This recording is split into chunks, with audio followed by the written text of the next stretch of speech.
In nomine Patris et Filii et Spiritus Sancti. Então, caríssimos, estamos na quinta-feira da 15ª semana depois de Pentecostes e rezamos a missa reduzida do domingo. Incide de novo este evangelho. Vemos aí duas procissões. O evangelho coloca como duas grandes procissões, porque Jesus não vinha sozinho, nem só com os seus discípulos, mas com uma grande multidão, né, que estava com ele. Mas também da cidade, vinha toda a cidade inteira saindo no enterro do jovem morto. Então são duas grandes multidões. Duas grandes multidões percorrem o mundo. Duas grandes multidões, uma que porta o Cristo, a multidão da fé, da religião, e a outra a multidão daqueles que devem ser evangelizados, daqueles que devem ser submetidos ao suave jugo de Cristo, seu milagroso jugo. Hoje, o objetivo é tornar, na verdade, uma só procissão, fazer das duas uma só procissão. Esse que é o grande objetivo. Veja, se assinala isso muito claramente no Evangelho. Uma multidão segue Jesus, uma multidão vem da cidade, mas depois do milagre diz que todos, isto é, tanto os da cidade quanto aqueles que seguiam Jesus, todos se unem admirados para confessar, para louvar, para profetizar Deus no meio do povo, enfim, né? Todos. O problema é que hoje essa unidade das multidões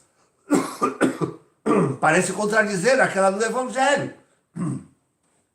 Porque se podemos dizer que está se formando, não temos ainda, mas se está se formando uma só multidão, devemos dizer que é uma multidão da cidade, uma multidão não que carrega o Cristo vivo, mas uma humanidade morta.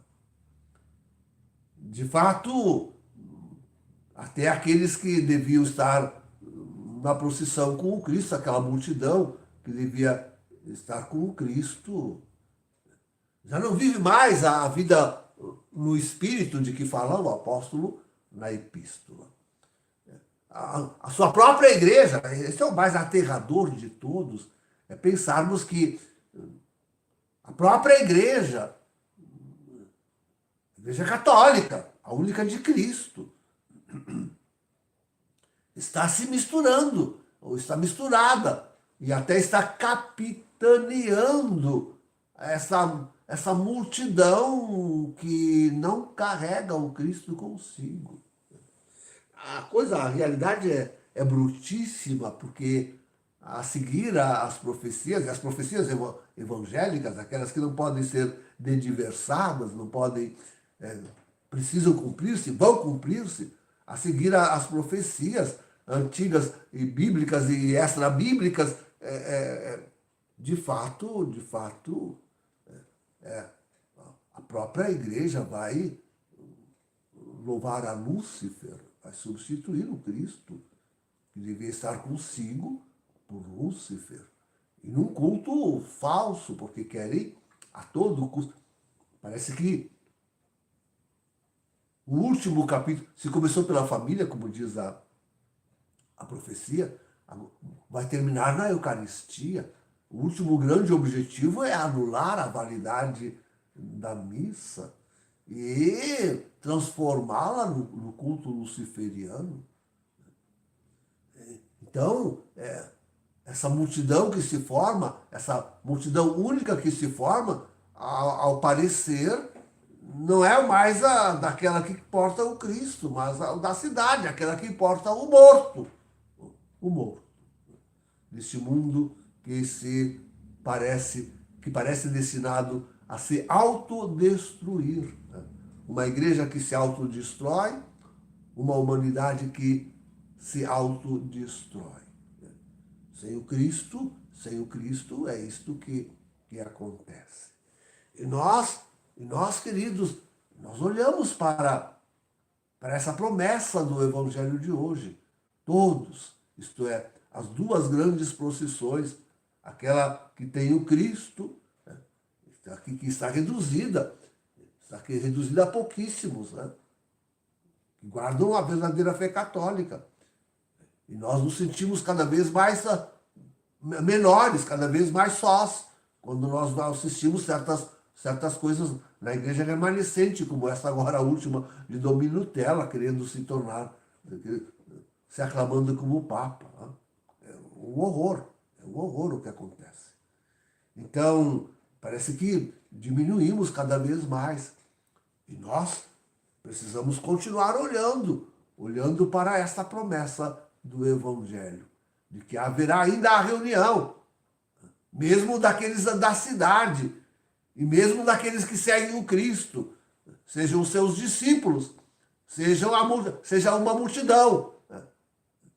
E todos haverão de se unir na confissão do louvor de Deus, da verdadeira fé. Né? Esta deve ser a procissão final. Esse deve ser o resultado deste encontro das duas procissões. Esse que deve ser o resultado. Aparecer não, aquilo que estamos vendo não seria. É na fé que nós devemos crer na promessa de que temos que trabalhar, claro. Nós também temos que trabalhar para que se realize essa profecia, para que se realize essa promessa do Evangelho de hoje. Depende também de nós, do nosso trabalho, da nossa fidelidade, em primeiro lugar, de nós seguirmos fortes, firmes, fiéis na vida do Espírito, de que fala o apóstolo. Né? Mas também na nossa pregação, no nosso testemunho, para que, afinal, das duas multidões, ou da grande multidão que parece se formar contra Cristo, se voltem todos para o louvor, para a fé em Deus. Em nome do Pai, do Filho e do Espírito Santo. Amém.